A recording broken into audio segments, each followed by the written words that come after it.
This vast ecosystem is fueled by millions of gallons of salt and fresh water flowing in and out of the harbor on daily tides generated by the Gulf of Mexico and 3 connected rivers, the Mayaca, Peace, and Caloosahatchee. In this Conservation Spotlight segment, Betty Staugler from the Florida Sea Grant Marine Extension Program in Charlotte County shares some of the reasons why this coastal region is so unique. Charlotte Harbor is designated as an aquatic preserve, and that aquatic preserve status means that it is a special estuary. It's of important significance, and it receives additional protection measures. Charlotte Harbor is really unique in that it has so much mangrove. Most of our shoreline is in permanent preservation, and when you're out on a boat and you look around, you don't see high rises. What you see are the mangrove fringes, and not only is that aesthetically beautiful, but it also provides a lot of ecological and human functions.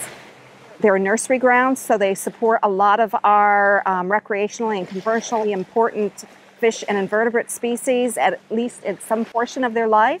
It also provides a lot of canopy for our nesting birds. But then as citizens, as homeowners, as residents, as visitors, we're also very fortunate because the mangroves provide a lot of storm surge protection for us.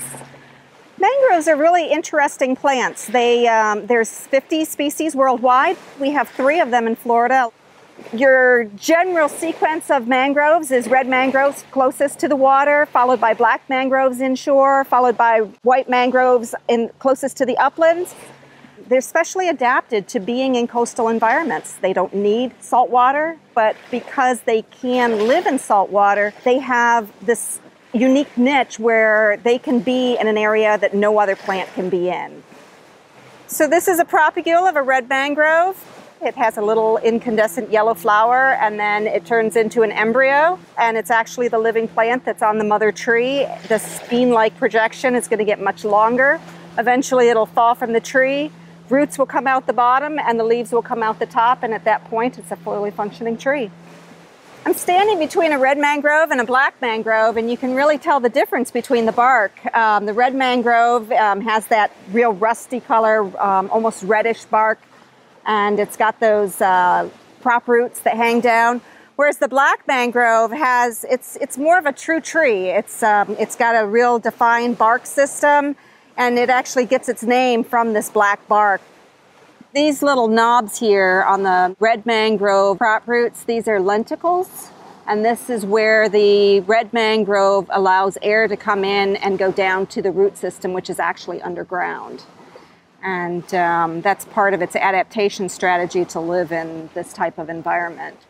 This is a white mangrove leaf. You'll notice it's very elliptical. It's pretty succulent. At the base of the leaf, you'll see 2 tiny little projections. These are nectar glands.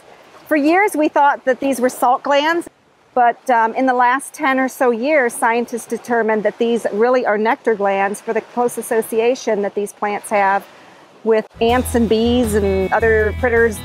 People who come and visit Charlotte Harbor get to see the real Florida. It doesn't get any better than this. It's wild. It's what we have to offer. It's natural beauty and at its finest. So ecotourism is extremely important in Charlotte County. The more people we educate, the more people we bring in and we show them our resources, the more they care, the more they want to protect what we have, and it just makes it better for everyone involved. To view full episodes, visit adventureandwildlife.com.